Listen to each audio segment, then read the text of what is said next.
नमस्कार। नए वर्ष की पूर्व संध्या पर आप सभी का स्वागत है। आज हम एक नए विषय के साथ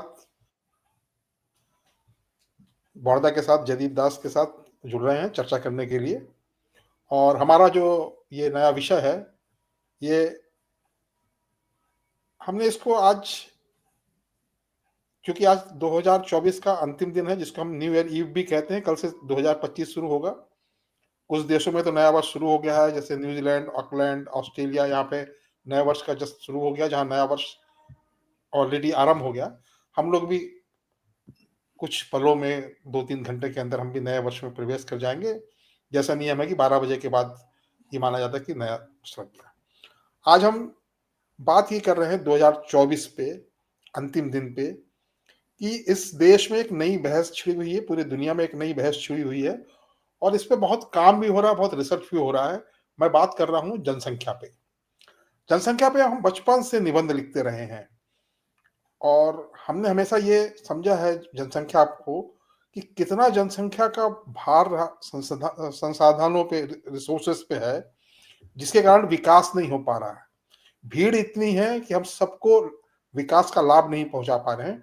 ऐसा लगता था कि जनसंख्या सबसे बड़ा और खलनायक बन के विकास के रास्ते पे खड़ा हुआ है। और ये मुद्दा आज का नहीं है, ये जब से स्वतंत्र भारत हुआ है तब से जनसंख्या भारत के लिए और विश्व के लिए एक हमेशा चिंता का विषय बना रहा है। विशेष रूप से विकासशील देश, पिछड़े देश, गरीब देशों, जहाँ पे जनसंख्या की दर बहुत तेज थी और विकास दर धीरे था, वहां जनसंख्या और विकास के बीच वो तालमेल बैठ नहीं पाया। आज जब हम यहाँ बैठे हुए हैं और हम ये देख रहे हैं कि जनसंख्या पे हम किस तरीके से हम काम कर सकते हैं, तो मैं जो ये वर्ल्ड पॉपुलेशन का जो वॉच है, जो घड़ी है, वर्ल्ड पॉपुलेशन वॉच है, वो लगभग 8.2 बिलियन, 820 करोड़ की जनसंख्या आज की दिखा रही है। आज मतलब अब जो है इसका 8 करोड़ 20 लाख, 820 करोड़ की जनसंख्या के करीब, मतलब ये पार हो चुकी है। अगर हम इसको थोड़ा सा आंकड़ों में अगर हम इसको देखें तो हमको ये समझ में आता है कि सिर्फ आज अगर कितने लोग, आज 31 दिसंबर में कितने लोग का जन्म हुआ, तो ये लगभग 3 लाख लोगों का जन्म हुआ है। और आज के दिन लगभग 1,37,000 लोग का मृत्यु हुआ। ये जो आकलन तकनीकी रूप से, साइंटिफिक तरीके से, पॉपुलेशन की जो फॉर्मूला से किया जाता है अंतरराष्ट्रीय संस्थाओं द्वारा, उनका ये आंकड़ा है जो वर्ल्ड पॉपुलेशन क्लॉक में जो प्रदर्शित होता रहता है, उसके डैशबोर्ड पे जो प्रदर्शित होता रहता है। तो अगर 3 लाख लोग आज के दिन में जन्मे हैं और 1,37,000 लोग आज के दिन में जिनकी मृत्यु हुई है, तो कुल मिला के लगभग 1,50,000, 55,000 की जनसंख्या सिर्फ आज बढ़ गई है। अगर हम इस वर्ष की बात करें तो लगभग 1.25 बिलियन, मतलब 125 करोड़ लोग आज के दिन पैदा, 1 करोड़ 25 लाख लोग इस वर्ष पैदा हुए हैं। 63 लाख लोग की मृत्यु हुई है, मतलब 70 लाख लोग प्लस हुए हैं। ये जो वर्ल्ड पॉपुलेशन का जो आंकड़ा है वो बताता है। जनसंख्या को लेके हमारे दिमाग में जो थ्योरी आती है वो आती है माल्थस की थ्योरी। रॉबर्ट माल्थस, जो कि अंग्रेज इकोनॉमिस्ट थे और जिनकी पॉपुलेशन की थ्योरी सबसे पुरानी और आज भी मान्य है, हालांकि वो अपने आप में गलत साबित हो चुकी है, लेकिन उनकी थ्योरी ये थी कि जनसंख्या की वृद्धि दर विकास की वृद्धि दर से ज्यादा तेज होती है। वो दुगने दर से बढ़ती है और ये लीनियर बढ़ती है, मतलब 25 साल में जनसंख्या दुगनी हो जाती है लेकिन खाद्य पदार्थ दुगना नहीं हो पाता है। तो उनकी थ्योरी ये थी कि जब ये होता है तो फिर प्रकृति उसको बैलेंस करती है। हालांकि 1900 या 20वीं शताब्दी के शुरुआत में ये गलत साबित हुआ, क्योंकि इंडस्ट्री आई तो प्रोडक्शन भी बढ़ा, कृषि क्षेत्र में भी बहुत क्रांतियां हुई हैं, हरित क्रांति हुई है और पूरे दुनिया में हुई है, और उससे खाद्य पदार्थ भी बढ़े हैं। तो जितना पॉपुलेशन बढ़ा है उसके लिए आवश्यक भोजन, आवश्यक सामग्री उपलब्ध होने लगी है। उसके अलावा भी पॉपुलेशन की कई थ्योरियां आई हैं। आज हम इसकी चर्चा क्यों कर रहे हैं? आज हम इसकी चर्चा इसलिए कर रहे हैं कि 2023 में संयुक्त राष्ट्र संघ ने ये घोषणा कर दी अप्रैल में कि भारत अब दुनिया का सबसे ज्यादा पॉपुलेशन वाला देश हो गया है और चाइना दूसरे नंबर पर चला गया है। हम पॉपुलेशन में चाइना को पछाड़ दिए हैं और ये बहुत गर्व की बात नहीं थी, ये एक चिंता का विषय था। माननीय प्रधानमंत्री जी ने भी समय समय पर इस चिंता को व्यक्त किया है, बढ़ते हुए पॉपुलेशन को, कि किस तरीके से हम करें, किस तरीके से हम उसका आकलन करके उसमें किस तरीके से उस पॉपुलेशन के लाभ को लें और उस पे जो सकारात्मक बंधन है उसको हम लगाएं। भले हम दुनिया के नंबर 1 पॉपुलेशन पे हो गए हैं, लेकिन मैं आपको ये बताना चाहता हूं कि अब जो हमारी जो स्थिति है वो ये है कि हम दुनिया में पॉपुलेशन को घटाने वाले देशों में, अग्रणी देशों में हम शामिल हैं। आज हमारे पॉपुलेशन ग्रोथ की जो रेट है वो 2% पे आके टिकी है। हालांकि ये जरूर है कि चाइना 1.2 पे है, अमेरिका 1.6 पे है, यूरोप के सारे देश 1 से लेके 1.5 तक में है, जापान तो और कम पे है। लेकिन इतना कम पॉपुलेशन की ग्रोथ रेट इन देशों को बूढ़ा बना रही है, जिसमें जापान नंबर 1 पे है और चाइना अब उस ट्रैप में फंस चुका है जिस ट्रैप पे जापान और यूरोप के देश फंसे हुए थे। भारत इस मामले में बहुत लकी है। इस समय भारत युवाओं का देश है। अगर आप देखें तो भारत की एवरेज एज आज की डेट में 28 है, जापान की 38 है, सॉरी चाइना की 38 है, यूएस की 36 है और हम 28 साल पे है। तो जिसको आजकल लोग ये कहते हैं कि एक पॉपुलेशन का जो लाभ, यूथ पॉपुलेशन का जो लाभ है, जो पॉपुलेशन डिविडेंड की बात करते हैं, उसको वो एक बहुत महत्वपूर्ण चीज भारत के पक्ष में है। अभी कई संस्थाएं रिसर्च कर रही है, चूंकि 2011 के बाद भारत का पॉपुलेशन हो नहीं पाया, 2021 पॉपुलेशन सर्वे हो नहीं पाया है। हम जो जनगणना करते रहे हर 10 सालों में, वो 2021 में कोविड के कारण हो नहीं पाया है। तो इसलिए हमारे पास कोई ऑथेंटिक डाटा नहीं है। लेकिन कई संस्थाएं, जिसमें सबसे मुख्य तो यूएन ही है, उसके अलावा वर्ल्ड बैंक, फिर कुछ जो निजी ऑर्गेनाइजेशन है जैसे प्यू, भारत की एनएसएसओ, भारत का जो जनसंख्या की विभाग है, इसके अलावा बैंक्स और अन्य संगठन कई रिसर्च करते हैं और कई तरह के डेटा हमारे सामने निकल के आ रहे हैं। अब ये डेटा ये बताते हैं कि जनसंख्या की जो वृद्धि है वो माल्थस के सिद्धांत को जो पूरी तरीके से तो खारिज नहीं कर सकता है। माल्थस का सिद्धांत आज भी लागू होता है। दुनिया की जनसंख्या 1800 में, 1800 में पहली बार 100 करोड़, 1 बिलियन के आंकड़े को छुआ और उसको 1 बिलियन से 2 बिलियन होने में 127 साल लगे। माने 1927 में जाके भारत की, दुनिया की जनसंख्या 2 अरब यानी 2 बिलियन हो पाया। लेकिन उसके बाद आप ये देखिए कि जनसंख्या की वृद्धि दर बहुत तेजी से, फिर 12 साल 15 साल में 3 अरब, 4 अरब, 5 अरब। 1987 में यूएन ने यह घोषणा की कि 11 जुलाई 1987 को यूएन ने घोषणा की कि अब दुनिया की जनसंख्या 5 अरब, जो एक साइकोलॉजिकल आप ये मान सकते हैं कि नंबर था, उसको पार किया। और इसी के आधार पे 1987 से 11 जुलाई को वर्ल्ड पॉपुलेशन डे मनाया जाने लगा, ताकि हम पॉपुलेशन के विभिन्न आयामों पे चर्चा कर सके, एक दिन उसके लिए डेडिकेटेड कर सके, पॉलिसीज बना सके, लैगिंग विषमता पे, गरीबों के लिए हम क्या कर पा रहे हैं, पॉपुलेशन और विकास के बीच में किस तरीके से तालमेल बैठाया जाए, पॉपुलेशन में जो लिंग का अनुपात घट रहा है या बढ़ रहा है उसको हम किस तरीके से रोकें। इन सब विषयों को लेके 11 जुलाई को हर वर्ष वर्ल्ड पॉपुलेशन डे मनाया जाता है। अभी देखिए, अगर आप देखिए अभी 2025 आरंभ हो रहा है, तो ये माना जा रहा है कि 2025 से लेके अगले 75 साल, मतलब अब जितने भी सर्वे हो रहे हैं वो 2100 को, अगले 75 साल को अपने ध्यान पे रखते हुए प्रोजेक्शन किया जा रहा है, सर्वे किया जा रहा है कि अगले 75 साल में दुनिया की जनसंख्या कहां पहुंचेगी। उसका विभिन्न आयु वर्ग में उसका रेशियो क्या होगा, दुनिया कितनी बूढ़ी हो जाएगी, दुनिया की कितनी जनसंख्या युवा रहेगी। जनसंख्या के साथ एक बहुत बड़ा जो प्लस पॉइंट है कि 15 से लेकर 60 अलग-अलग देशों में थोड़ा-सा अलग-अलग उसका वो है। आप उसको एवरेज मान लीजिए 14-15 से लेके 60 तक की जनसंख्या को ये माना जाता है कि ये कार्यशील जनसंख्या है, वर्किंग पॉपुलेशन है। और यही वर्किंग पॉपुलेशन 15 से नीचे और 60 से ऊपर की जनसंख्या के लिए काम करती है। तो जिस देश में जितनी ज्यादा 15 से लेके 60 साल तक की जनसंख्या होती है, वो देश उतना प्रोडक्टिव होता है, उतना विकास करता है और उस देश में उस तरीके का लाभ उसको प्राप्त होता है। तो इसको लेके अभी कई रिपोर्ट्स आई हैं। बिल गेट्स की संस्था ने एक रिपोर्ट प्रस्तुत की है, प्यू ने एक रिपोर्ट प्रस्तुत की है, विश्व यूएन की जो जनसांख्यिकी संगठन है उसने एक रिपोर्ट प्रस्तुत की है, भारत की एसबीआई ने एक रिपोर्ट प्रस्तुत की है।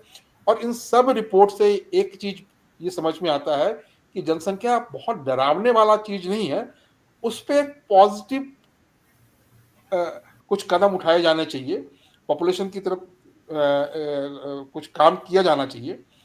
और भारत ने इस दिशा में, भारत दुनिया के उन चंद देशों में है जिसने सबसे पहले परिवार नियोजन को अपनाया। और हम एक ऐसे देश है कि हमने पॉपुलेशन में इतना अच्छा काम किया, लेकिन हम अपने ऊपर गर्व नहीं कर पा रहे हैं। दुनिया में जिन कुछ अच्छे देशों ने पॉपुलेशन पे कंट्रोल किया, उसमें भारत एक देश है। लेकिन विभिन्न कारणों से, वो राजनीतिक कारण हो, सामाजिक कारण हो, पॉपुलेशन के लेके जो एक झगड़ा इतने डाइवर्स देश में चलता रहता है, उसके कारण हम इस लाभ को बता नहीं पा रहे हैं। लेकिन भारत का जो पॉपुलेशन ग्रोथ है वो स्थिर की स्थिति में पहुंच गया है, 2 की स्थिति में पहुंच गया है। 2 या 2.1 ये माना जाता है कि पॉपुलेशन अब जिस संख्या पे खड़ी है उसमें लगभग वो स्थिर रहेगी। हम उस स्थिति में पहुंच गए हैं और सारे सर्वे ये बता रहे हैं कि हम बहुत जल्दी इससे नीचे उतर के 1.7 1.8 तक पहुंच जाएंगे। अभी जो प्यू का सर्वे है या जो दूसरे सर्वे हैं, ये दोनों सर्वे ये बता रहे हैं कि 1950 या 60 का दशक जो होगा, सॉरी 2050 या 60 का दशक जो होगा वो हमारा पीक होगा। और तब हम शायद 160-170 करोड़ की जनसंख्या हो और उसके बाद हम धीरे धीरे हमारा पॉपुलेशन कम होता जाएगा और हम 2100 के आते आते हम शायद 100 करोड़ या 110 करोड़ की जनसंख्या तक पहुंच जाए। ये सर्वे बता रहे हैं और यही सर्वे अन्य देशों के लिए भी बताया जा रहा है। तो अब जो जनसंख्या है उसके कई आयाम हैं। एक आयाम यह है कि जनसंख्या वृद्धि जो है हमेशा विकास को अवरुद्ध करता है। दूसरा आयाम यह है कि जनसंख्या जो है वो आपके लिए अभिशाप नहीं है, बल्कि वो आपके लिए वरदान साबित हो सकता है यदि हम उसको सही तरीके से, मैन पावर प्लानिंग यदि हम सही ढंग से कर सके, जनशक्ति का सही नियोजन हम कर सके, तो वो हमारे लिए बहुत प्रोडक्टिव भी हो सकता है। अब आजकल विशेष रूप से 2000 से एक नया शब्द बहुत ज्यादा पॉपुलेशन पे, जिसको हम कहते हैं पॉपुलेशन डिविडेंड, इसकी बड़ी बात हो रही है। इन सभी आयामों को लेकर आज हम चर्चा को आगे बढ़ाएंगे और हम कोशिश करेंगे कि 3 संदर्भों में इसको समझने की कोशिश करेंगे। एक, भारत के संदर्भ में पॉपुलेशन का भविष्य क्या है, उसका हमको क्या लाभ है और हमको क्या करना चाहिए। दूसरा, हम ये कोशिश करेंगे कि विश्व जनसंख्या में और विशेष रूप से साउथ एशिया में जनसंख्या की क्या स्थिति है और विभिन्न देशों की क्या स्थिति है। और तीसरा, विश्व में एक बहुत बड़ा सर्वे लगातार किया जा रहा है, क्योंकि ये सोशल मीडिया का जमाना है और इसमें धर्म की बहुत बात हो रही है। तो एक रिलीजियस, ऐसा बताया जा रहा है अभी, जैसे क्रिश्चियन दुनिया का नंबर 1 धर्म है जिसकी लगभग 2.3 बिलियन पॉपुलेशन है। इस्लाम उसके बाद आता है जिसकी 1.9 मानी जाती है और उसके बाद हिंदुज्म आता है जो लगभग 1.2 या 3, उसके बाद बुद्धिस्ट आते हैं। ऐसे अगर आप टॉप 10 धर्मों को पकड़ें तो अभी ऐसा माना जा रहा है कि दुनिया में बहुत तेजी से क्रिश्चियनिटी कम हो रही है और बहुत तेजी से इस्लाम बढ़ रहा है और अगले 30 सालों में इस्लाम दुनिया का सबसे बड़ा धर्म हो जाएगा, क्रिश्चियनिटी दूसरा हो जाएगा।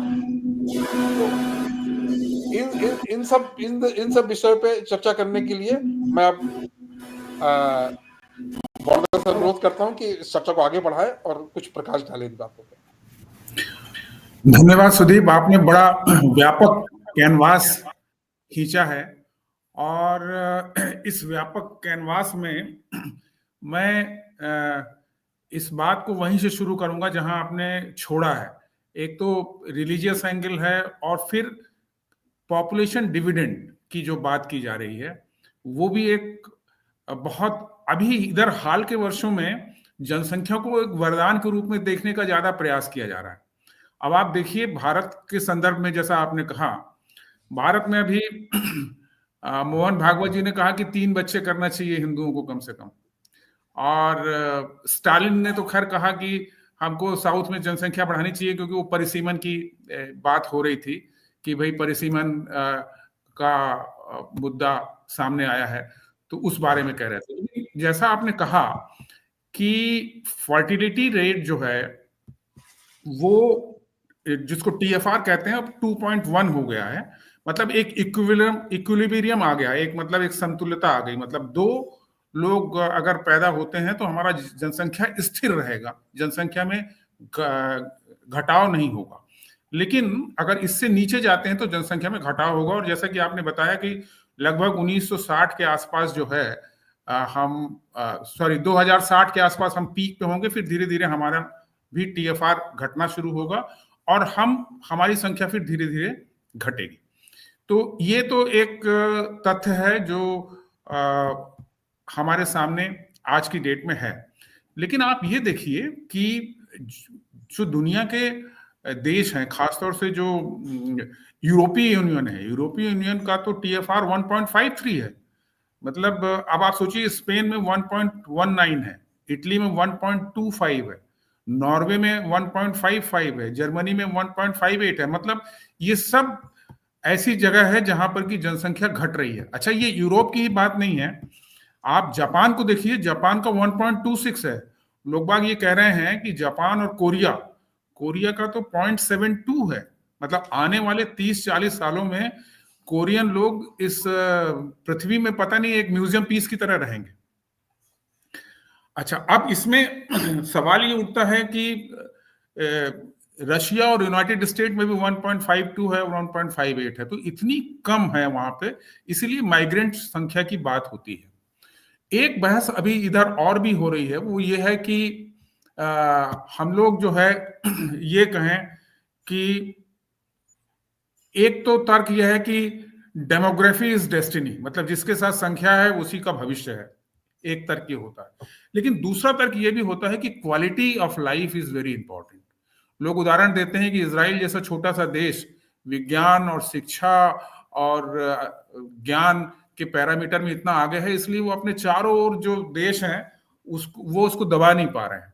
तो अब एक बहस ये चल पड़ी है कि भाई क्वांटिटी तो अब बढ़ना नहीं है, क्वालिटी पर ज्यादा ध्यान देने की जरूरत है, क्योंकि यूरोपीय समुदाय में भी जनसंख्या घट रही है और अब जो ट्रेंड है जनसंख्या का वो रिवर्स नहीं होने वाला।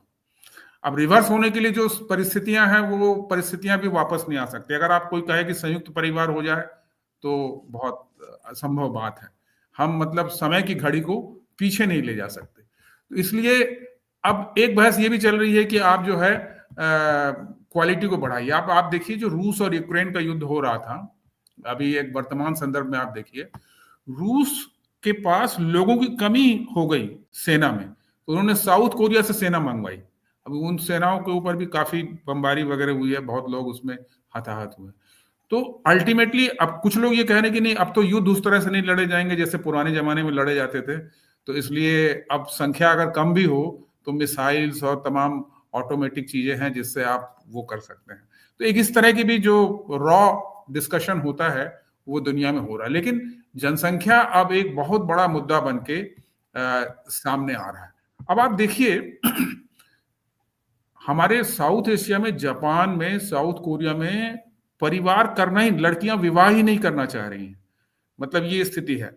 चीन में विवाह होने के बाद चीन की सरकार लोगों को फोन करना शुरू करती है कि भाई आपके यहाँ बच्चे कब पैदा होंगे। ये परिस्थितियां हैं। हम लोग इंडिया में ही देखिए ना, हम लोग खुद 4 भाई 1 बहन है। मेरे ऐसे दोस्त हैं जिनके छह छह सात सात भाई बहन हैं, लेकिन हमारे सभी भाइयों के एक एक दो दो बच्चे हैं।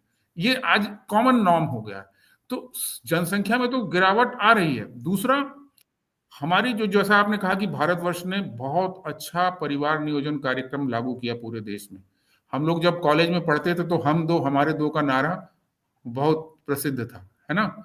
और जो आदर्श परिवार की परिकल्पना है, उसमें हम लोग वो एक फुग्गा और एक बजाज स्कूटर में माँ बाप और बच्चा, एक बच्चा सामने खड़ा है, एक माँ की गोदी में बैठा हुआ है, यही कल्पना रहती थी। मतलब हमारा जो आदर्श परिवार की कल्पना है उसमें नाना नानी ननद भयो वो सब खत्म हो गया। मतलब आप उस दौर पे आ गए हैं। तो अब सवाल यह है कि जनसंख्या, जैसा कि आपने कहा कि 60 मतलब 2060 से ये हम पीक पे रहेंगे।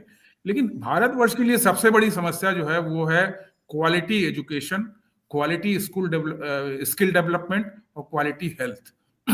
उस पैरामीटर में हम लोग बहुत पीछे हैं, और इसीलिए जो पॉपुलेशन का डिविडेंड है इस पे हम कुछ भी ज्यादा काम नहीं कर पा रहे हैं। हम उस तरह का डिविडेंड नहीं ले पा रहे हैं पॉपुलेशन का, जिस तरह का चाइना ने लिया। चाइना ने एजुकेशन पे बहुत खर्च किया, हेल्थ डेवलपमेंट पे बहुत खर्च किया, और हम उस लिहाज में अभी भी बहुत पीछे रह गए हैं। और इसलिए ये एक बड़ी बड़ी समस्या है। मैं समझता हूं कि ये इस समस्या को अगर भारत की सरकार और हम लोग इसको बहुत वार फुटिंग पे अगर इस पे काम करते हैं तो ये जो पॉपुलेशन डिविडेंड है उसको हम काम ले सकते हैं। पूरी दुनिया इस समय भारत की ओर देख रही है। अभी जब हमास का हमला हुआ तो इजराइल ने सारे हमास के वर्करों को वहां से निकाला और भारत के वर्कर वहां जाके काम कर रहे हैं। करीबन 16,000 वर्कर यहां से गए हैं वहां पे। अभी मैं पढ़ रहा था कि अमेरिका में जो H1B वीजा दिया गया था उसका 72% इंडियन लोगों को मिला। इंडियन लोग वहां के टॉप फर्म में काम कर रहे हैं। तो हमारा जो टॉप रैंक है वो तो है, लेकिन एक बहुत बड़ा बेस लेवल रह गया है जो भारत में अच्छी शिक्षा, अच्छे स्वास्थ्य के अभाव में उस पर भी काम हो रहा है, लेकिन हम उस रफ्तार से काम नहीं कर पा रहे हैं जिस रफ्तार से हमको काम करना चाहिए। तो ये मैं मतलब प्रारंभिक अपना बिंदु रखूंगा, इसको आप अब आगे और किस तरह दो से तीन आगे चीजें बढ़ाया हैं, जाए। यदि जी दो तीन चीजें इसमें ये हैं बड़दा की। दो, आप ये देखिए 1950 जब हम ये मानते पहला हमारा संविधान लागू हुआ, और आज हम 2025 में हम पहुंच रहे हैं, मान लीजिए, है ना। 75 साल करीब करीब हो गए, ठीक है। 75 साल में लगभग लगभग हमने 1 अरब 10 करोड़ जनसंख्या, मतलब उस समय की जनसंख्या थी 35 करोड़, ठीक है, और आज की जनसंख्या है लगभग 145 करोड़। हमने 75 साल में 100 करोड़ से ज्यादा की जनसंख्या, 1 बिलियन से ज्यादा की जनसंख्या हम अपने देश में हमने जोड़ा है, ठीक है। और 1970 और 80 तक तो विकास दर बहुत तेज थी, मतलब 1950 की विकास दर 5.5 से ज्यादा की थी, है ना।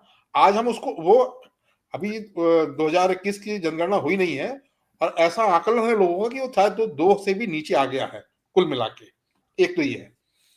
दूसरा, परिवार नियोजन जैसा प्रोग्रेसिव कार्यक्रम को अपनाने वाला भारत प्रमुख देशों में था, कि दुनिया में परिवार नियोजन को मनाना, उसमें एक रिलीजियस एंगल, एक सोशल एंगल आता था, बहुत विरोध होता था, लेकिन भारत पहला देश था।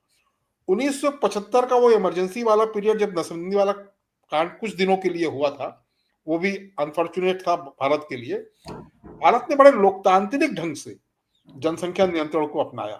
माने इतने लोकतांत्रिक ढंग से जनसंख्या नियंत्रण को अपनाकर, और जहां पे इतनी अशिक्षा हो, इतना बड़ा पॉपुलेशन हो, इतनी डाइवर्सिटी हो, ये एक बहुत बड़ी उपलब्धि है भारत की जनसंख्या में। हाँ, क्षेत्र के हिसाब से हम मानते हैं कि देखिए, आप उसको आप समझ सकते हैं। आप यदि साउथ के केरल में चले जाइए 1.4, आंध्र प्रदेश 1.5, तमिलनाडु, ये सब 1.5 1.4 से लेके 1.7 तक इनका ग्रोथ रेट है। वहीं जब हम थोड़ा सा हिंदी हार्डलाइन पे आते हैं, यूपी है, मध्य प्रदेश है, राजस्थान है, ये 2.2, 2.3, 2.1 छत्तीसगढ़ है, और सबसे ज्यादा हाई सबसे जो ज्यादा है सबसे वो है ज्यादा नॉर्थ ईस्ट में है ना। हाँ, लेकिन नॉर्थ ईस्ट की मेघालय और जनसंख्या, बिहार। बिहार है, लेकिन सबसे ज्यादा नॉर्थ ईस्ट में है मेघालय, और वो 2.4 वो बिहार के बराबर है करीब करीब, है ना। लेकिन क्योंकि वहां की जनसंख्या इतनी कम है, लाख में है, लाख से भी कम में है, 50-60 लाख, 40 लाख, तो उसका इतना प्रभाव भारत में नहीं पड़ता है। लेकिन बिहार, यूपी, मध्य प्रदेश, अगर ये इन राज्यों की जनसंख्या को मिला दिया जाए तो भारत की लगभग आधी जनसंख्या हो जाती है। तो इस पे जो विकास दर, हालांकि इसमें भी बहुत कंट्रोल आया है ना। तो मतलब सबसे बड़ी जो हमको अपनी पीठ थपथपानी चाहिए, हमने परिवार नियोजन के कार्यक्रम को बहुत अच्छी तरह से और सामाजिक रूप से उसको हमने स्वीकार कराया। उसमें कहीं हमने कानूनी डंडा नहीं चलाया, जागरूकता पैदा की, सामाजिक जागरूकता पैदा की, लोगों को जोड़ा, और तब जाके हमने उस कार्यक्रम को, ये एक बहुत बड़ी हमारी सफलता है। दूसरा, हमने उस डिविडेंड को यूज भी किया है। विश्व में आज चाइना और भारत ही दो, मतलब चाइना के बाद भारत सबसे बड़ा मैन पावर एक्सपोर्टर है। मतलब सबसे ज्यादा लोग, भारत के लोगों की डिमांड पूरी दुनिया में है, क्योंकि हमने वो स्किल पैदा किया है भारत में। स्किल की बात कर रहा हूं मैं, है ना। तो ये भी हमारा है कि हमारी जो जनसंख्या है उसका एक बहुत बड़ा भाग विदेशों में अपनी सेवाएं, कौशल की सेवाएं, मतलब जो क्वालिटी सर्विस प्रस्तुत करता है। तीसरी बात जो है सबसे महत्वपूर्ण ये है, अभी देखिए लगातार ये चल रहा है कि जनसंख्या पे कोई कानून आना चाहिए कि 2 से ज्यादा बच्चे हों तो उनको सरकारी नौकरी नहीं लगे, या 2 से ज्यादा बच्चे हों तो उनको सरकारी जो लाभ है वो ना मिले। आपको ध्यान होगा 3-4 साल पहले यूपी में जो सरकार है आज, वो एक ऐसा बिल लेके आई थी। ऐसा ही बिल आसाम में भी लेके आया गया था, और कई प्रदेशों में लेके आया गया। संसद में भी इस तरह के प्राइवेट बिल प्रस्तुत किए गए हैं। मुझे याद है कि 2-3 साल पहले राव उदय प्रताप सिंह ने एक बिल प्रस्तुत किया था, जिसमें 125 एनजीओ के साथ मिलकर उन्होंने एक पूरा बिल बनाया था, और वो प्रस्तुत हुआ था, और उसमें काफी चर्चा चली थी। अब तो वो वहां से, अब तो वो सांसद नहीं है, अब वो विधायक हैं और मध्य प्रदेश में मंत्री हैं, पर उसमें काफी चर्चा हुई थी। अब सवाल यह है कि ये जो जनसंख्या का विकास हो रहा है, जो जनसंख्या बढ़ रही है, हमेशा ये माना जाता है कि जनसंख्या का विकास का दर और आपका जीडीपी, इन दोनों में ऐसा तालमेल होना चाहिए कि जो जनसंख्या बढ़ रही है, विशेष रूप से जो जनसंख्या 15 से और 60 या 65 साल के बीच की आपके पास उपलब्ध है, उसके हर हाथ को काम मिलना चाहिए। तो वास्तविक विकास तब है जब जनसंख्या विकास दर और आपका जीडीपी विकास दर, ये दोनों में ऐसा मेल खाए, और विकास इस तरीके से हो कि विकास का जो, जैसे क्या है, बहुत समय विकास सिमट के रह जाता है कुछ हाथों पे या कुछ क्षेत्र पे। कभी आपको ऐसा लगता है कि केरल बहुत विकास कर रहा है, या कर्नाटक बहुत विकास कर रहा है, या कुछ शहर बहुत विकास कर रहा है, और कुछ क्षेत्र बहुत पिछड़ रह गए। भारत में इसका बहुत बड़ा उदाहरण बिहार है। बिहार हमेशा से जनसंख्या रहा है, यूथ जनसंख्या रहा है, लेकिन वहां विकास नहीं हो पाया। उसके सामाजिक कारण रहे हैं, राजनीतिक कारण रहे हो, जो भी कारण रहे हो। तो एक बहुत बड़ा भूभाग, यूपी का एक बहुत बड़ा क्षेत्र पूर्वांचल जो है, विशेष रूप से वहां विकास बहुत कम हुआ है। मध्य प्रदेश, जिसको कुछ समय पहले तक बीमारू राज कहा जाता था, मध्य प्रदेश, राजस्थान, मध्य प्रदेश जिसमें छत्तीसगढ़ भी शामिल था, उत्तर प्रदेश जिसमें उत्तराखंड भी शामिल था, इनको कहा जाता था। तो अब सवाल यह है कि जनसंख्या को हम अवसर के रूप में किस तरीके से उपयोग करें। एक, हम वो कौन सी प्लानिंग करें कि जनसंख्या का विकास दर हमारे आर्थिक और सामाजिक विकास दर के साथ समन्वय बैठा पाए, और हम, जैसे आप कहते हैं ना कि आपके यहाँ जिस तरह की जनसंख्या होगी, आपकी आर्थिक नीति भी उस तरीके की होनी चाहिए। मतलब अगर मान लीजिए, आप देखिए अभी जो रिपोर्ट है, यूएन की जो रिपोर्ट है, उन्होंने ये कहा कि 61 ऐसे देश होंगे, 61 से लेके 65 तक ऐसे देश होंगे जिनकी जनसंख्या दर निगेटिव ही रहेगी आने वाले 100 साल। मतलब वहां आज जो जनसंख्या है उससे वो कम होती ही जाएगी।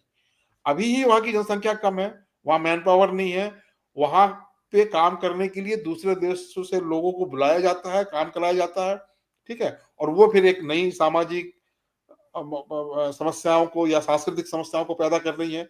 यूरोप में आप अभी देख ही रहे जिस तरह की समस्याएं पैदा हो रही है।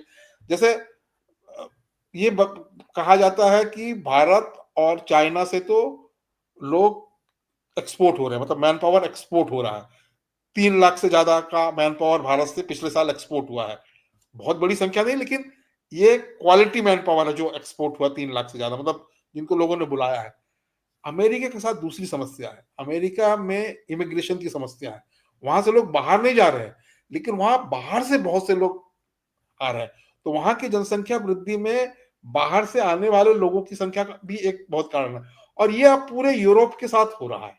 पूरे यूरोप में जनसंख्या की दर बढ़ नहीं रही है। जापान तो इसका बहुत बड़ा एक उदाहरण है, जहां पे जिसको अब सबसे ज्यादा वृद्धों का देश कहा जाता है।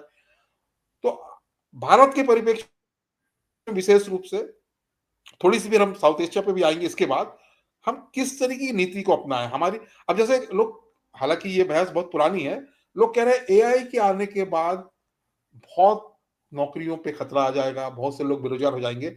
हालांकि मैंने कंप्यूटर को आते हुए देखा है, उस समय भी लोग यही कहते थे कि जैसे ही कंप्यूटर आएगा तो सब लोग, हाँ, कंप्यूटर के आने के बाद हमने बहुत सी चीजें देखना बंद कर दी। हमको अब टाइपराइटर नहीं दिखता है। हमको अब वो जो कॉपी करते थे, क्या कहते थे उसको, जिससे हम कॉपी किया करते थे, वो मशीन हमको अब नहीं दिखती रेजो है ना। मशीन कहते हाँ हैं। हाँ, हमको बहुत सारी चीजें नहीं दिखती हैं। इवन फोटोकॉपियर मशीन दिखना बंद हो गई, क्योंकि उसी में स्कैनर होता है, फोटोकॉपियर मशीन की जरूरत नहीं होगी। मैं जब कॉलेज में पढ़ता था या जब मैं नई नई नौकरी में आया था, तब फोटोकॉपी की मशीन व्यक्ति के अर्न करने का एक बहुत बड़ा माध्यम था। तो परिवर्तन तो होता है। जब हम लोगों ने वीसीआर का युग देखा, जब मूवी देखने के लिए वीसीआर का यूज करते थे, अब तो आप देखिए कि धीरे धीरे घर में होम थिएटर खुल गया है, डायरेक्ट चैनल से आते हैं, होम थिएटर में काम होता है। तो ये तो परिवर्तन होगा। तो लेकिन जो तकनीकी परिवर्तन हो रहा है, जिस तरीके का सामाजिक परिवर्तन हो रहा है, वैश्विक जो परिवर्तन हो रहे हैं विभिन्न आर्थिक, सामाजिक, सांस्कृतिक, उसमें भारत को अपने जनसंख्या की वृद्धि की दर के साथ और इन दोनों के साथ हम किस तरीके से रखना चाहिए, ये बहुत महत्वपूर्ण चीज है। इस पे देखो थोड़ा सा ऐसा है कि आपने ये जो कहा ना कि भारत अपने जनसंख्या डिविडेंड का किस तरह से फायदा लेगा, ये इस प्रश्न का उत्तर जनसंख्या डेमोग्राफर के पास नहीं है। इस प्रश्न का उत्तर दो लोगों के पास है। एक इसका उत्तर है समाजशास्त्रियों के पास, और दूसरा इसका उत्तर है राजनीतिक और इकोनॉमिस्ट के पास। अगर भारत अपनी तुलना करे चाइना से, तो चाइना, आप वैसे सुनोगे तो आपको लगेगा कि कम्युनिस्ट शासन है, काफी केंद्रीकरण होगा, लेकिन चाइना की जो पॉलिटी है वो इतना विकेंद्रीकृत है कि आप सोच नहीं सकते। भारत में उस तरह का विकेंद्रीकरण कहीं नहीं है। चाइना में जो शहर हैं उनको अपने भूमि नियम, अपने आर्थिक नियम, अपने कर लागू करने का अधिकार है। चाइना के जो राज्य हैं वो उनके एम्बेसडर उनके एम्बेसीज में बैठे होते हैं, वो किसी भी देश के साथ डायरेक्ट समझौता कर सकते हैं। भारत में लोकतंत्र जरूर है, लेकिन विकेंद्रीकरण उस तरह का नहीं है। चाइना में विकेंद्रीकरण की वजह से नवाचार बहुत हुए, और उस नवाचार का परिणाम है कि चाइना इतना बड़ा मैन्युफैक्चरिंग का हब बन पाया। आज भी हम अपने देश में लेबर लॉ, लैंड लॉ, ये सब कुछ भी नहीं लागू कर पा रहे हैं। इसीलिए हमारा इकोनॉमिक डिविडेंड का मामला। दूसरा जो है, मैं कह रहा हूं समाजशास्त्रियों का। देखो, विज्ञान ये कहता है कि बच्चों के जन्म का सबसे सही समय महिलाओं के लिए 18 से लेकर 24 वर्ष का है। ये विज्ञान का कथन है, ठीक है। आज हम ये देख रहे हैं कि हमारे घरों में जो विवाह की उम्र है वो बहुत ज्यादा बढ़ गई, मतलब 28-30। कई ऐसे राज्य हैं, बंगाल हो गया और भी कई, और ये आजकल तो उत्तर भारत में भी लड़के लड़कियां काफी विलंब से विवाह करते हैं। अगर आप 30 की उम्र में विवाह करेंगे तो बच्चों के स्वास्थ्य का और उसका और डिविडेंड का मामला है। देखो, अब जनसंख्या नियंत्रण बहुत बड़ा मुद्दा नहीं रह गया। आने वाले समय में जनसंख्या धीरे धीरे स्वतः नियंत्रित हो जाएगी, जो नेचुरल प्रोग्रेशन है उसके हिसाब से। अब सवाल यह है कि जो बच्चे पैदा हो रहे हैं वो स्वस्थ हों। एक बार वो पैदा हो जाए तो उनको अच्छी शिक्षा और अच्छा स्वास्थ्य की व्यवस्था हो। तो इसके लिए जो राजनीतिक विचार शक्ति है उस पर काम करने की बहुत ज्यादा जरूरत है। मैं समझता हूं कि अब परिवारों में ये बहस होना चाहिए कि विवाह को सेटलमेंट, आजकल बच्चे कहते हैं कि हम सेटल हो जाएं तब शादी करेंगे। तो ये जो सेटलमेंट है इसकी वजह से वो 30, 35, 32 तक चले जाते हैं। ये मैं समझता हूं कि समाजशास्त्रीय दृष्टिकोण से ये सही नहीं है। लेकिन ये एक ऐसा मुद्दा है, इस पर कोई बहस नहीं होती। जनसंख्या की जब बहस होती है, और इस पर समाजशास्त्रियों का बहुत बड़ा काम भी हमको देखने को नहीं मिलता है भारत जैसे देश में। देखिए, भारत एक ऐसा देश था जहां बाल विवाह की प्रथा थी। बाल विवाह को हम समर्थन नहीं करते, लेकिन एक जमाना था जब बाल विवाह होती थी तो विवाह भर हो जाता था। गौना जो है वो 20, 21, 22 साल की उम्र में होता था। मतलब विवाह मतलब तय हो जाता था पहले, एक रस्म कर दी जाती थी, लेकिन वास्तविक विवाह जो है वो 20-21 साल में होता था। अब आजकल वो सारी प्रथाएं खत्म हो गई, लेकिन अब विवाह की उम्र बहुत ज्यादा हो रही है। एक तो ये मेरा मुद्दा है कि इसका जो जवाब है वो राजनीतिक, अर्थनीतिक और समाजशास्त्रिक है, और इस दिशा में बहुत ज्यादा ध्यान दिए जाने की जरूरत है अगर हम वास्तव में कोई समाधान चाहते हैं। भारत की जो क्षमता है ना, हम उस क्षमता से बहुत नीचे काम कर रहे हैं। हम एक तरफ तो गर्व करते हैं कि अमेरिका की जितनी भी बड़ी बड़ी इंडस्ट्रीज है, बड़े बड़े गूगल से लेकर और माइक्रोसॉफ्ट से लेकर सब जगह इंडियंस बैठे हुए हैं, है ना। चैट जीपीटी में भी अभी एक हमारा बहुत दुर्भाग्यपूर्ण सुसाइड किया उसने, बालाजी ने। लेकिन हमारे बच्चे सब जगह हैं, लेकिन उतनी ही ज्यादा संख्या में, उससे कई गुने ज्यादा संख्या में टैलेंट इस देश में आगे नहीं बढ़ पा रहा, क्योंकि उस तरह की शिक्षा और उस तरह की स्वास्थ्य की व्यवस्था नहीं है। तो इसलिए अगर इस डिविडेंड का, और ये डिविडेंड हमारे पास ज्यादा दिन नहीं है, 2060 तक ही है, इसके बाद हम फिर माइनस होने लगेंगे। आज जिस समस्या से चाइना बिल्कुल जूझ रहा है, चाइना में भी यंग पॉपुलेशन बहुत कम हो रहे हैं, बुजुर्गों की संख्या बढ़ रही है। दूसरा एक और मुद्दा है, जैसे जापान जैसे देश है, और जापान ने पूरी तरह से इमिग्रेशन को बैन कर रखा। और कहना नहीं चाहिए, जापान के समाज में एक ये धारणा है कि वो सर्वश्रेष्ठ रेस हैं मानवता के, तो इसलिए किसी से वो मिंगल होना नहीं चाहते, किसी से वो विवाह करना नहीं चाहते। इसका परिणाम ये हुआ कि जापान में संख्या, जापान और कोरिया दोनों जगह ये हालत है, बहुत तेजी से, मतलब यूरोप से भी ज्यादा तेजी से घट रहा है।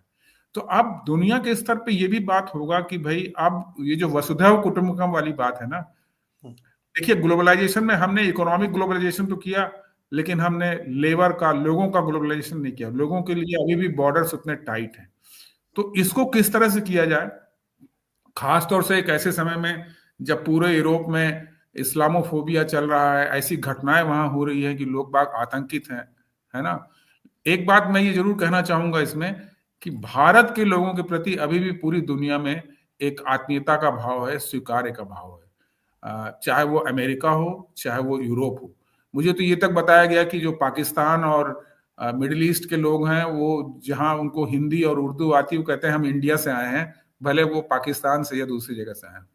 तो भारत के लोग जो बाहर जाते हैं, वहां की राजनीति में भाग नहीं हाँ, लेते। ये घटना तो मेरे सामने ही घटित हुई है कि बांग्लादेशी लोग अपने आप को भारतीय बताएंगे। वहां के लोगों ने मुझे बताया कि हाँ, जितने बांग्लादेशी वो अपने आप को इंडियंस बताएंगे, जितने हाँ, पाकिस्तानी वो अपने आप को जो इंडियंस रास्ते बता। पे फुटपाथ में सामान रख के बेचते हैं या गाड़ी हम्म, चलाते हैं, इस तरह के लोग। हम्म, क्योंकि हम्म। भारत भारत की एक वैल्यू है, भारत के लोगों की एक क्रेडिबिलिटी नहीं है। नहीं, हमारे यहाँ के लेकिन लोग जो है ना बहुत मेहनती हैं। देखो हमारे यहाँ के लोग जितने मक्कारी है वो इंडिया में करते हैं, जैसे ही बाहर जाते हैं तो बड़े मुस्तैद और चुस्त हो जाते हैं। हमारी बड़ी अच्छी छवि है भाई बाहर बाहर। तो हम लोग अपने लोगों के बारे में जो भी सोचें, लेकिन जैसे वो बाहर जाते हैं तो उनका व्यक्तित्व तो खिल के निखर के सामने आता है। और दूसरी बड़ी बात यह है कि भारत ने कभी भी वहां गलत काम नहीं किया, चोरी चकारी या इस तरह का। तो भारत के लोगों की बड़ी अच्छी इमेज है, आप हाँ, सोचो ना, किसी हिंसा पे शामिल नहीं थे, हिंसा में किसी इस शामिल तरह नहीं की है, घटना। हाँ, कोई फंडामेंटलिज्म नहीं है। जो यहाँ के जो ओरिजिनल लोग जाते हैं, इवन मिडिल ईस्ट में भारत के लोगों की काफी कदर है। तो मैं समझता हूँ कि हमारे यहाँ अगर हम लोग स्किल पे काम करें, और शिक्षा पे काम करें और स्वास्थ्य पे काम करें, तो इस डेमोग्राफिक डिविडेंड को बहुत अच्छे तरीके से उपयोग कर सकते हैं। लेकिन आपको ये लगता नहीं है कि भारत और जो हम साउथ एशिया में जो हम बैठे हैं, जिसको हम सार्क कहते हैं, हम्म, भारत और सार्क के जो 6-7 देश हैं, इनको मिला के यहाँ बहुत ज्यादा प्रेशर है जनसंख्या का। इसको कम करना आवश्यक है। मतलब हम चाहे कितने भी जनसंख्या डिविडेंड की बात करें, पॉपुलेशन डिविडेंड की बात करें, कुछ भी हम बात करें, लेकिन हमको ऐसा नहीं लगता कि ओवरफ्लो है। मतलब हम दुनिया की, देखो ऐसा भारत दुनिया ऐसा का। है कि, हाँ मैं आपकी बात समझ गया। देखो ऐसा है कि जो सार्क के देश हैं, दुनिया में 3 देश हैं जिनकी संख्या बेतहाशा बड़ी स्पीड से बढ़ रहा है। उसमें नाइजीरिया, पाकिस्तान और अफगानिस्तान का नाम लिया जाता है। अगर आप जनसंख्या सूची को देखोगे, पाकिस्तान में बड़े अलार्मिंग रेट से जनसंख्या बढ़ रही है, और यही हाल है वहां का, अफगानिस्तान का, और नाइजीरिया तो एक है ही है। तो अब देखो कि ये जो 2 कंट्री तो सार्क के देशों के ही हो गए। भारत की जनसंख्या मैं नहीं कह रहा हूं कि उस रफ्तार से बढ़ रही, क्योंकि हमारा TFR 2.1 आ गया। 2.1 मतलब हम स्टेबल हो गए, हाँ, जितना पैदा 2.1 हो से रहे भी हैं। कम है, 2.1 से भी कम है अभी। हाँ, 2.1 से भी कम है, पर 2.1 एवरेज आ रहा है। तो अब भारत की जनसंख्या उस रफ्तार से नहीं बढ़ेगी, और ये कह रहे हैं कि 2055 या 60 के आसपास वो धीरे धीरे क्रमशः, तो वो ये कह रहे हैं कि जो डिविडेंड है ये कुछ ही सालों के लिए है आपके पास। तो जहां तक साउथ अफ्रीका का, सार्क देशों का सवाल है, उसमें पाकिस्तान एक एटम बम है जनसंख्या के मामले में। और मैं और आपको बता अफगानिस्तान, दूं, बांग्लादेश ने बहुत अच्छा काम किया जनसंख्या वो तो कंट्रोल भारत में। से भी ज्यादा अच्छा काम किया अभी भारत से तक। भी ज्यादा बेहतर, भारत से भी अब ज्यादा पता नहीं बेहतर। क्या परिस्थितियां बदलती हैं, वो नहीं मालूम, हाँ, लेकिन अभी तक अब वहाँ क्या तो परिस्थिति होती है उसका मुझे आइडिया नहीं है। बिल्कुल सही लेकिन है। देखो, ये भी एक सामाजिक है यार। आज देखो, आज मैं कह रहा था ना कि हम, मेरे कई दोस्त हैं जिनको मैं जानता हूँ, हम लोग खुद 4 भाई 1 बहन है, 5 लोग थे। हमारे दोस्त हैं जिनके 7-7 8-8 भाई बहन है। लेकिन हम जब हम लोग अपने को देखते हैं तो हमारे सबके 1 या 2 बच्चे हैं। हमारे दोस्तों के सबके 1-2 बच्चे हैं। ये एक सामाजिक, मतलब अनसेड रूल बन गया। ठीक है, तो अब हमारा 2.1 से नीचे, ऊपर नहीं जाएगा, नीचे आएगा। तो जनसंख्या नियंत्रण भारत का मुद्दा अब नहीं है बहुत बड़ा। अब बहुत बड़ा मुद्दा जो है भारत का, वो है इस जनसंख्या को शिक्षित, स्वस्थ और स्किलफुल बनाना। और ये राजनीति का काम है, और समाजशास्त्री का काम है कि ये जो विवाह और पारिवारिक सामाजिक जो घटना हो रही है ना, जिसमें इतना विलंब से, मुझे लगता है कि विवाह को अब सेटलमेंट से, नौकरी से इसको डिलिंक करना पड़ेगा। ये एक नेचुरल प्रोसेस है। नहीं देखिए, मुझे याद आता है। सरकार क्या है, ये सरकार का कार्य नहीं, सरकार का कार्य था कि विवाह की निम्नतम आयु तय करे, है ना। हम्म। वो सरकार ने किया, और बड़े बहुत कड़े ढंग से किया है। उसके लिए सरकार हम्म। को आज भी प्रयास करना पड़ता है, विशेष रूप से मध्य प्रदेश के कुछ क्षेत्रों में, हाँ बुंदेलखंड हाँ, में, बाल विवाह, राजस्थान हाँ। में। ये सरकार का काम है। हम्म। अपर एज क्या होगी, ये सरकार का काम नहीं है, इसको समाज को सोचना पड़ेगा, है ना। और हम्म। ये कोई इतना बड़ा इश्यू मुझे नहीं लगता। जनसंख्या के लिए है, जनसंख्या को कम करने में जरूर इसका बहुत बड़ा हाथ है, क्योंकि महिलाएं नौकरी पे आ रही है, इकोनॉमी से जुड़ रही है, तो उसके लिए ये एक बहुत बड़ी समस्या है। दूसरी चीज ये हो रही कि आप देखिए कि जो विवाह की आयु, एवरेज आयु है, वो पिछले, विशेष रूप से जो 1990 के बाद, जब ये आर्थिक उदारीकरण आया और नई नई कंपनियां आई, और उसके बाद ही जो है महिलाएं बहुत बड़ी संख्या पे, बहुत अच्छी नौकरियों पे, जो नए नए हब्स बने हैं, बेंगलोर, हैदराबाद, अहमदाबाद, और यहाँ पे जो नौकरी करने गए, तो उसके बाद से ये जरूर ये हुआ है कि विवाह की आयु की एवरेज आयु बढ़ी है। लेकिन बाल विवाह की समस्या अभी भी खत्म नहीं हुई है। मतलब आपको ये मान लीजिए कि आज भी, ये मेरा देखा हुआ है, मैं अभी की बात बता रहा हूँ, 1924 की बात बता रहा हूँ, कि वो अक्षय तृतीया के दिन पूरा प्रशासन बाल विवाह रोकने में लगा रहता है ना। उस दिन अच्छा, नहीं, सबसे ज्यादा मैं विवाह इसमें होता मैं इसमें सुदीप एक बात आपसे कहना चाहता हूँ। मैंने अभी कुछ रिपोर्ट्स पढ़ी हैं। अक्षय तृतीया के दिन जो बाल विवाह, मैं इसको सपोर्ट नहीं कर रहा हूँ, लेकिन मैं थोड़ा इसको समझना चाहता हूँ समाजशास्त्री दृष्टिकोण से। कुछ लोग ये कहते हैं कि ये एक रस्म अदा की जाती है मैरिज की, ठीक है। इसके बाद एक गौना का होता है, मतलब उसमें बच्ची को ले जाने का परंपरा होती है। वो 20 साल की उम्र के बाद होती है। ये कहाँ तक सही है? क्योंकि ये कहते हैं कि ये जो एक परंपरा रही है, ऐसा नहीं कि बच्चे की 11 साल में शादी करके फिर वहीं उसको मातृत्व के लिए तैयार किया जाता है, ऐसा नहीं है। वो एक वो रहा है।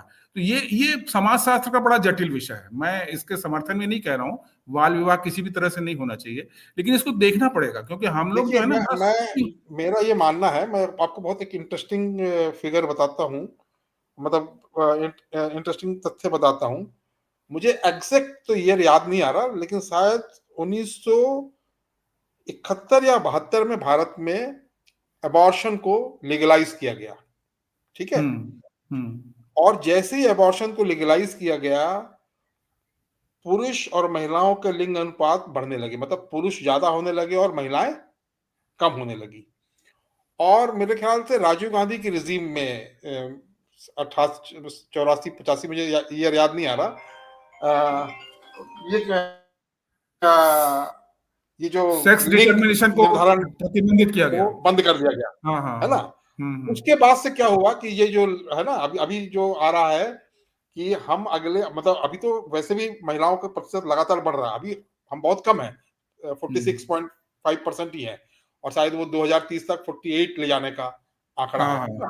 हाँ हाँ हाँ। लेकिन उसके बावजूद भी मतलब ये दो घटनाएं आपको बताती हैं, मतलब सरकार के दो निर्णय बताते हैं। तो मेरा ऐसा मानना है कि बाल विवाह पे रोक लगाना ये एक तर्क हो सकता है कि हम सिर्फ गौना करते हैं और हम नहीं करते, लेकिन विवाह भी होते हैं, क्योंकि बाल विवाह तभी रुके हैं। देखियो, हाँ हाँ। हिंदू समाज में जितने भी सुधार होनी थी वो सारे सुधार हो चुके हैं, और उनको हम्म। लगभग सामाजिक मान्यता मिल चुकी है। मिल चुकी है, बिल्कुल बिल्कुल बिल्कुल। सामाजिक मान्यता मिल चुकी है, और इसीलिए वो हम्म सफल हो रहे हैं। सती प्रथा हो, हम्म बाल विवाह को रोकना हो, या विधवा हम्म। पुनर्विवाह हो, आप देखिए कितने विधवा पुनर्विवाह हो रहे हैं, खुद बिल्कुल सास बिल्कुल बिल्कुल। ससुर विवाह करवा रहे हैं। नहीं नहीं बिल्कुल, हाँ और ये तो बड़ा है ना? बड़ा प्रगतिशील कदम था ये। हाँ, बहुत प्रगतिशील है। मतलब मैं कहीं एक बार कहीं आर्टिकल पढ़ रहा था, तो उसमें ये लिखा था, ये उसने लास्ट में कहा कि मतलब जो हिंदू धर्म में जो सुधार होने थे वो पूरे हो चुके हैं। अब हम्म सिर्फ बचा है तो भारत का जो दूसरा बड़ा धर्म है, मुस्लिम धर्म में सुधार, जिसका कुछ एक दो कदम, 3 तलाक और इससे उठाया गया है, लेकिन बड़ा कठिन है अभी, मतलब उधर हो नहीं हम्म पाया है। और हम्म। हिंदू धर्म के साथ जुड़े हुए जो भी समाज है, चाहे वो सिख है, चाहे जैन हो, चाहे वो बौद्ध हो, वो लगभग हिंदू धर्म ही है, तो उनमें वो सुधार अपने आप अडॉप्टेड है।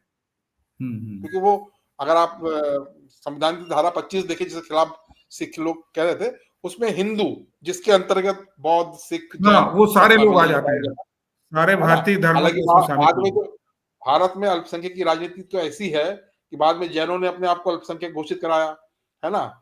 और जैनों को तो आप छोड़ दीजिए, रामकृष्ण मिशन ने एक याचिका हाँ दायर की एक, थी कि हमको अल्पसंख्यक।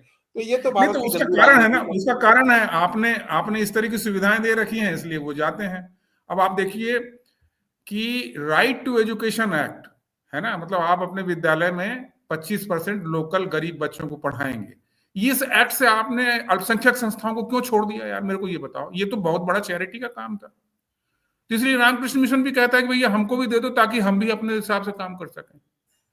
तो ये तो कुछ हाँ, ऐसी नीतियां हैं जिसके खिलाफ हम लोग को मुखर होकर बोलना पड़ेगा हाँ, कि वही भाई वही तो आप कहते हैं कि अल्पसंख्यक संस्था के नाम उनके से पास ऐसी दो सुविधाएं। अधिकार है इस देश में, जिनको भी अल्पसंख्यक घोषित कर दोगे, उसके पास दो अधिकार है।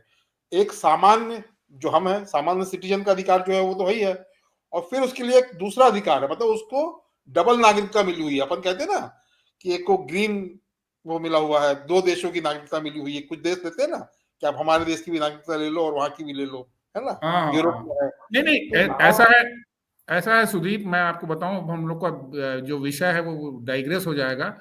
लेकिन इसीलिए जब संविधान सभा की बहस हो रही थी, तो अंबेडकर ने उठ के कहा कि भैया यहाँ पर सेकुलरिज्म शब्द नहीं लाया जाएगा। क्यों? क्योंकि सेकुलरिज्म लाने का मतलब फिर अल्पसंख्यक लाना पड़ेगा। वो दोनों चीज के खिलाफ थे अंबेडकर जी। तो चलो आज तो और अब हम अभी लोगों का अभी तो जो आपसी। है बहस है, हालांकि अभी तो जो बहस है भारतवर्ष में जनसंख्या का, अब मैं आपको आंकड़े बता रहा हूँ।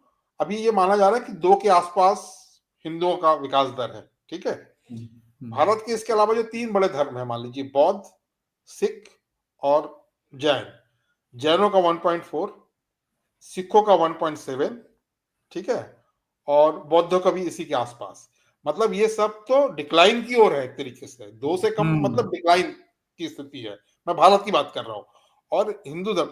लेकिन वहीं पे दूसरा जो अल्पसंख्यक वर्ग खड़ा है, उसका जो विकास दर है वो 2.4 अभी भी, हालांकि उसने 4.4 से 2.4 लाया। जब हम हम्म, 2.3 थे वो 4.4 था, उनमें भी जनसंख्या घट रही है, इसमें कोई दो मत नहीं है। लेकिन यदि आप कुल जनसंख्या देखें तो भारत एक ऐसा देश है जहां उसके जो मूल संस्कृति वाले जनसंख्या है, हाँ हाँ, हिंदू, उसमें बौद्ध, जैन, उनकी उसमें जनसंख्या सिकुड़न है। भले भले बहुत हम्म सिग्निफिकेंट ना हो, लेकिन वो घट रही है और बढ़ रही हम्म है। तो ये एक बड़ा इश्यू था, इसलिए इसलिए इसकी बहस भी होती है, इसकी राजनीति भी बहुत होती है। लेकिन हम्म। आज हम उस विषय पे हम कभी और चर्चा करेंगे। आज हम इसकी पॉपुलेशन पे हम चर्चा कर रहे हैं, तो मैं समझता हूँ कि हम कंक्लूजन पे आए। और मैं हाँ बिल्कुल, आपको, अब 50 मिनट हो गए, अब उसको समापन किया जाए अब। हाँ, तो आपका एक कंक्लूजन नोट क्या होगा इसमें? नहीं नहीं, कंक्लूसिव नोट ये है कि जनसंख्या नियंत्रण में भारत ने बहुत ही उम्दा काम किया है, पूरे विश्व के सामने एक नजीर है। ठीक है। दूसरा ये है कि शार्क देशों में दो ऐसे देश हैं जहां अभी भी जनसंख्या बम फट रहा है, वो पाकिस्तान और अफगानिस्तान है। बांग्लादेश और भारत ने बहुत अच्छा काम किया, श्रीलंका ने भी बहुत अच्छा काम किया।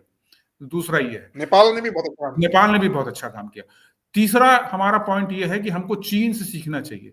चीन में कहने को तो लोकतंत्र नहीं है, कम्युनिस्ट पार्टी की सरकार है, लेकिन वहां विकेंद्रीकरण सत्ता का और एजुकेशन, इन दोनों पे इतना खर्च किया है कि आज चीन अमेरिका को टक्कर दे रहा है, दुनिया के सुपर पावर के रूप में आया है। वो सुपर पावर लोग बाग कहते हैं नकल करके, ये सब गलत बात है।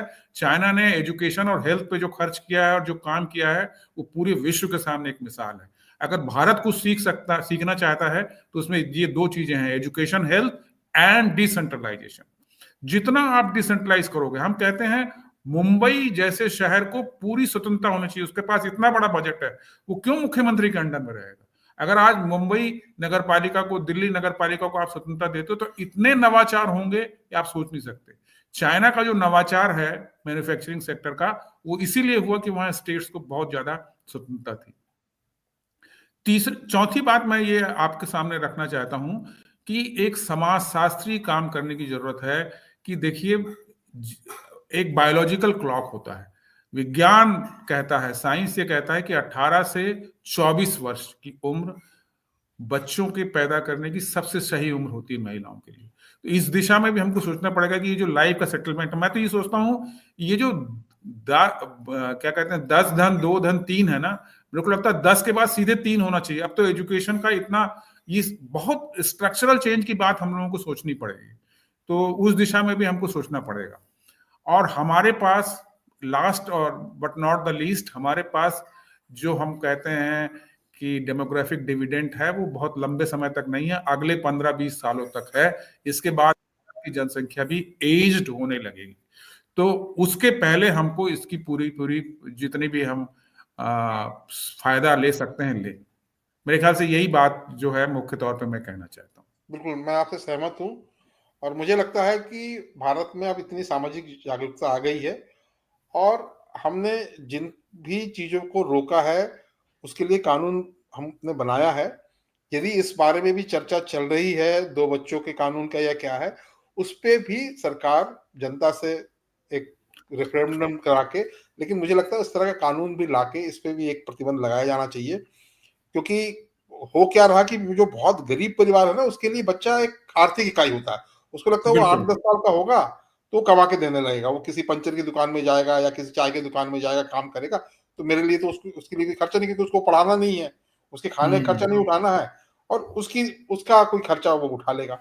तो मुझे लगता है कि ये जो राइट टू एजुकेशन आया है, मतलब बच्चे की पढ़ाई, बाल श्रम में रोकने की जो बात है, इन सबको रोकने का एक तरीका है कि पॉपुलेशन को 2 में रोका जाए। कानून कैसा बने उसके लिए बहुत विशेषज्ञ बैठे हैं। तो मेरा मेरा कंक्लूजन नोट यही है कि कानून भी बनाने का, जिसपे बहुत बहस चल रही है और बहुत विरोध में भी कुछ लोग खड़े हैं, और वो भी आप समझते हैं कि भारत में जो विरोध के जैसे जैसा पिछले चुनाव का जो सबसे बड़ा स्लोगन क्या था संविधान बचाओ के अलावा, जिसकी जितनी संख्या भारी, क्या था वो हाँ हाँ, वो संख्या के आधार पर। उसको उतना मतलब, इसीलिए तो कहते हाँ हैं कि संख्या का था। डेमोग्राफी इज डेस्टिनी, इसीलिए कहते हैं कि आपकी जनसंख्या आपकी नियति है। तो ये भी एक डर का एक पूरा माहौल बनाता है। तो चले अब हम लोग इसको समापन की ओर ठीक है, समापन नए करते हैं। वर्ष की आपको और सभी को बहुत बहुत शुभकामनाएं। मेरी ओर से भी इसी सबको तरह नए मैं वर्ष की शुभकामनाएं। और मैं उम्मीद करता हूँ कि आने वाला वर्ष जो है हर दिशा में सबके लिए मंगलमय होगा। Thank you. Thank you.